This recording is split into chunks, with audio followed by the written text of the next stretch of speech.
So యాక్చువల్గా ఈ యూనిట్లో మ్యాథమెటికల్ లాజిక్ అనే యూనిట్లో ఇదే కదా యూనిట్ పేరు మీకు. మ్యాథమెటికల్ లాజిక్ అనే యూనిట్లో యూనిట్ 1 మీకు. దీంట్లో 2 పార్ట్లు ఉన్నాయి. స్టేట్మెంట్ క్యాలిక్యులస్, దీన్ని స్టేట్మెంట్ లాజిక్ అని కూడా అంటుంటారు. Statement logic or proportional logic అని కూడా అంటుంటారు. ఇంకో పార్ట్ ఏంటంటే ప్రెడికేట్ క్యాలిక్యులస్ ఆర్ దీన్నే ప్రెడికేట్ లాజిక్ అని కూడా అంటుంటారు.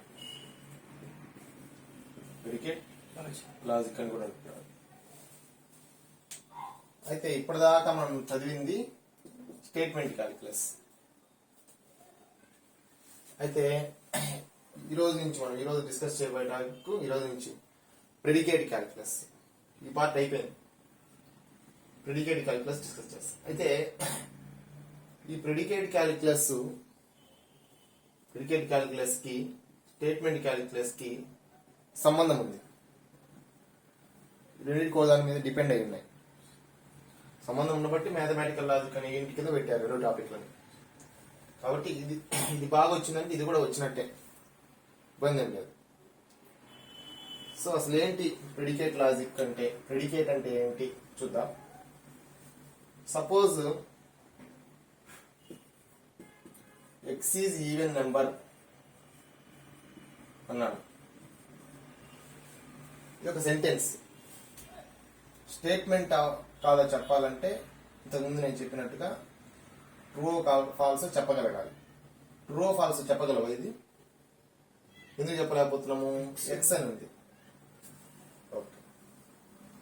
ఓకే, ఈ X is even number place లో నేను 2 ఈజ్ ఈవెన్ నెంబర్ అని రాస్తా. దీన్ని ట్రూ అని చెప్పగలిగాం.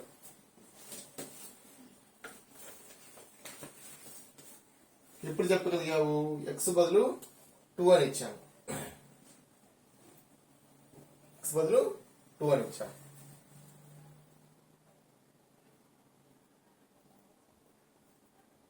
ఇక్కడ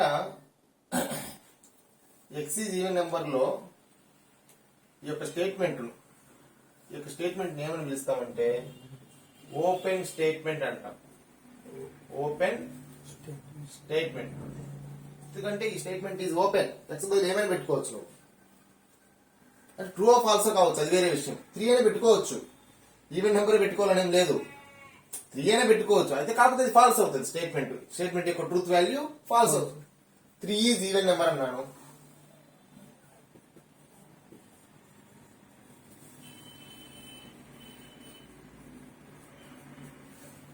త్రీ అనేది ఈవెన్ అవుతుందా? కాదు కదా, ఆడ్ నెంబర్ కదా 3.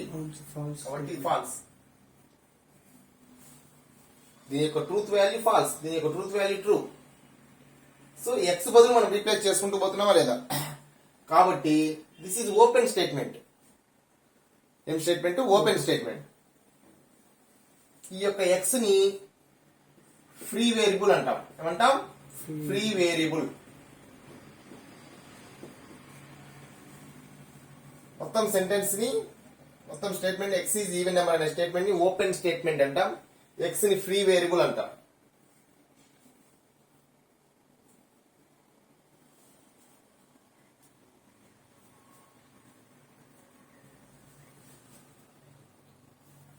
ఈ ఫ్రీ వేరియబుల్ ప్లేస్ లో ఏదో ఒక వాల్యూని సబ్స్టిట్యూట్ చేస్తే మనకు స్టేట్మెంట్ అయిపోతుంది. ఎందుకంటే ట్రూ ఫాల్స్ చెప్పగలుగుతుంటే వాటిని స్టేట్మెంట్ అనొచ్చు కదా. ఇది కూడా స్టేట్మెంట్, ఓపెన్ స్టేట్మెంట్. ఇది ఎక్స్ బదులు ఏమైనా తీసుకోవచ్చు. ఇలాంటి ఓపెన్ స్టేట్మెంట్స్ ని ఇలా డినోట్ చేస్తాం. పి ఆఫ్ ఎక్స్ ఇంతకుముందు పి మాత్రమే ఉంది మనకు నోటేషన్. పి ఆఫ్ ఎక్స్ అని రాయాలి. P of x means x is even number. ఇది పి ఆఫ్ ఎక్స్ అయినప్పుడు ఇదేమవుద్ది? దీన్ని పి ఆఫ్ ఎక్స్ అని రాసాం. P of x is even number. ఇదేమవుతుంది? పి ఆఫ్ 2 అవుతుంది. x ప్లేస్ లో 2 పెట్టినట్టు. p of 2 is even number.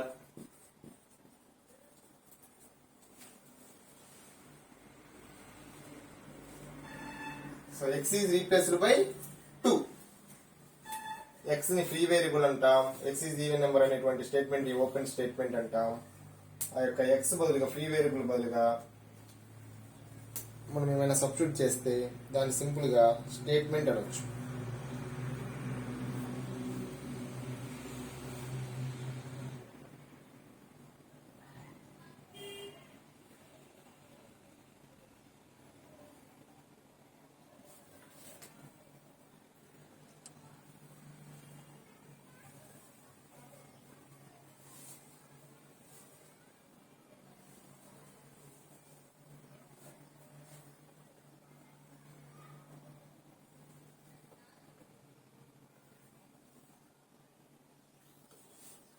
ఈ యొక్క సెట్ ని మనం x కి వాల్యూస్ ఇస్తున్నాం కదా, x కి వాల్యూస్ ఎక్కడి నుంచి అయితే ఇస్తున్నామో ఆ మొత్తం సెట్ ని x కి వాల్యూస్ ఇస్తున్నాం కదా మనము ఎలిమెంట్ ఇన్పుట్ x కి 3 4 అట్లా ఏదైనా ఆ యొక్క సెట్ ని ఇచ్చేటువంటి సెట్ మొత్తాన్ని ఆ వాల్యూస్ మొత్తం ని ఒక సెట్ గా రాస్తే ఆ సెట్ ని మనము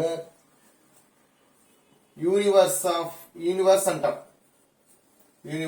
లేదా సింపుల్ గా యూనివర్స్ ఆఫ్ డిస్కోర్స్ అని కూడా అంటారు. సింపుల్ గా అయితే యూనివర్స్ ఆఫ్ డిస్కోర్స్ అని కూడా అంటారు. Okay, universe of discourse.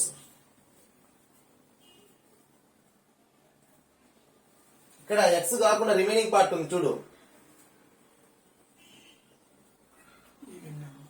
Is even number. దీన్నే ప్రెడికేట్ అంటాం. ప్రెడికేట్, దీన్ని సబ్జెక్ట్ అని కూడా అనొచ్చు. ఎక్స్ ని ప్రెడికేట్ ఏం చేస్తుందంటే సబ్జెక్ట్ యొక్క ప్రాపర్టీని తెలియజేస్తుంది. ప్రెడికేట్ ఈవెన్ నెంబర్ కదా, ఈజ్ ఈవెన్ నెంబర్ అని ఉంది కదా ప్రెడికేట్. సబ్జెక్ట్ యొక్క ప్రాపర్టీ ఇది. ఎక్స్ యొక్క ప్రాపర్టీ ఏంటి, అది ఈవెన్ నెంబరా కాదా అని చెప్తుంది. ఎక్స్ ఈజ్ ఈవెన్ నెంబర్ అంటున్నాను.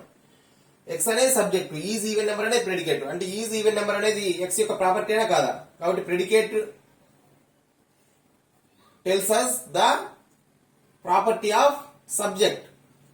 ఇది predicate. Suppose T of y అన్నాను, డినోట్ చేస్తాను. Why is A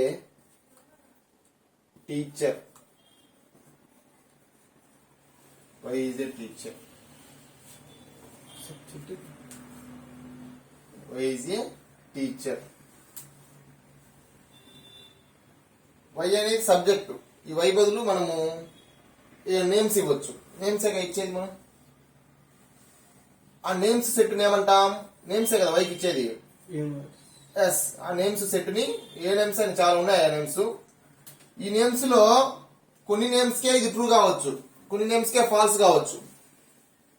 okay, suppose T of y. ఇది టీనే ఎందుకు తీసుకున్నా అంటే దీనికి రిలేటివ్ గా తీసుకున్నాను అంతే. టీ ఆఫ్ వై అంటే టీచర్ అనే దానికోసం టీ ఆఫ్ వై తీసుకున్నాను. వై ఇది కాబట్టి వై ఈజ్ ఏ టీచర్ అంటే టీ ఆఫ్ వై అనుకున్నా దాన్ని. ఈజీ ఏ టీచర్ అనేది ప్రెడికేట్ అవుద్ది, వై అనేది సబ్జెక్ట్ అవుతుంది. Is a teacher is the property of y. Y can be replaced by any name. Suppose నేను కొన్ని నేమ్స్ చెప్తాను. Y is a teacher in kids college అన్నాను అనుకోండి. వై ఈజ్ ఏ టీచర్ అనుకున్న professor అంటాను నేను.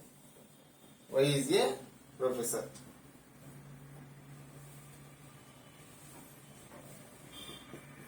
వై ఈజ్ ఏ ప్రొఫెసర్ అన్నాను.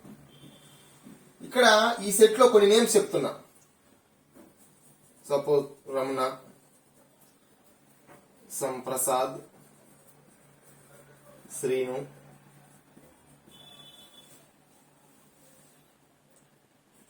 వేణు, వెంకటేష్, ఇలా చెప్పాను. కొన్ని చాలా ఎలిమెంట్స్ ఉంటాయి సెట్లు. ఈ సెట్ లో ఎలిమెంట్ తీసుకెళ్లి వై బదులేవు. Ramana is a professor in kids college, Ramana నిజంగా ప్రొఫెసర్ ఇన్ కిడ్స్ కాలేజ్ అయితే దీని యొక్క ట్రూత్ వాల్యూ ట్రూ అవుతుంది. Prasad is a professor in kids college, Venu is professor in kids college అంటే ఈ వైకి మనము ఈ సెట్ లో ఇస్తున్నాం. అఫ్ కోర్స్ అది ట్రూ కావచ్చు. Suppose Venu not a teacher అనుకో, not a professor in kids college అనుకో, ఫాల్స్ అయిపోద్ది. అది ఫాల్స్ అయినా ట్రూ అయినా మనకు సంబంధం లేదు. ట్రూ అయ్యే ఇక్కడ ఉండవు, అన్నీ ఉంటాయి. వాటిని మనం వై బదులు ఇస్తాము. వై బదులుగా ఈ వాల్యూస్ ఇస్తాం. ఈ యొక్క ఎలిమెంట్ వాల్యూస్ అనుకో, ఏదైనా అనుకో, నేమ్స్ అనుకో, ఏదైనా. కాబట్టి దీన్ని యూనివర్స్ అంటాం, అంటే యూనివర్స్ ఆఫ్ డిస్కోర్స్ అంటాం.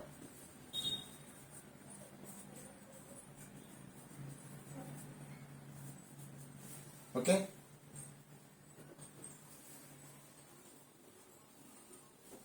Is a teacher, is a professor in kids college ని ప్రెడికేట్ అంటాం. Okay, y is subject.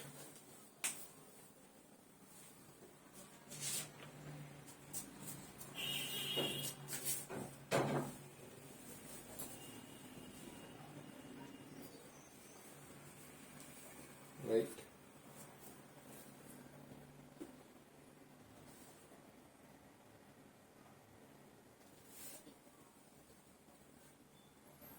So ఇలాంటి ప్రెడికేట్స్ గురించి స్టడీ చేసేదాన్ని. ఈ ప్రెడికేట్స్ కదా, ఈజీ, ఈవెన్ నెంబర్, అట్లా వాటిని ప్రెడికేట్ క్యాలిక్యులస్ లేదా ప్రెడికేట్ లాజిక్ అని అంటాము. తర్వాత దీంట్లో మనకు మెయిన్ గా 2 క్వాంటిఫైయర్స్ ఉంటాయి. వాటి గురించి కూడా ఇంట్రడక్షన్ చూద్దాం. ఇప్పుడు మనకి ప్రెడికేట్ అంటే తెలిసింది కదా, సో ఇప్పుడు క్వాంటిఫైయర్స్ అంటే ఏంటో చూద్దాం.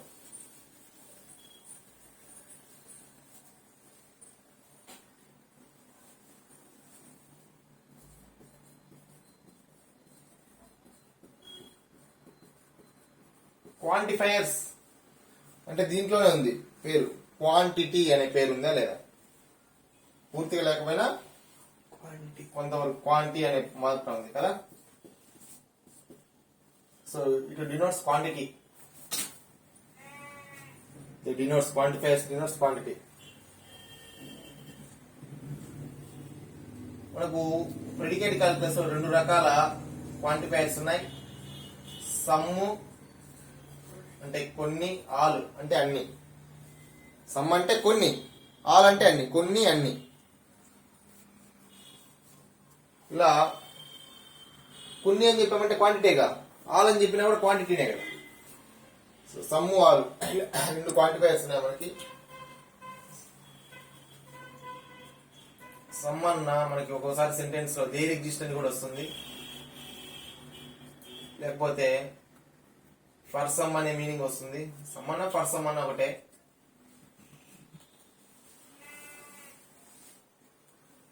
ఆల్ అన్నా, ఫర్ ఎవ్రీ అన్నా, ఫర్ ఈచ్ అన్నా ఇదే మీనింగ్ కదా, ఒకటే కదా.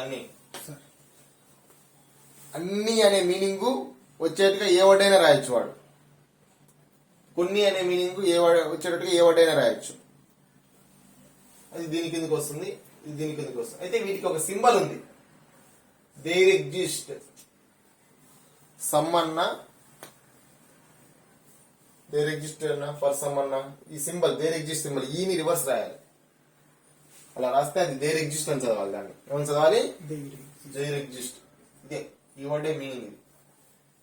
ఒకసారి సెంటెన్స్ లోనే దేర్ ఎగ్జిస్ట్ అంటాడు, అప్పుడు ఇంకా మనకి ఈజీ ఆ సింబల్ వస్తుందని.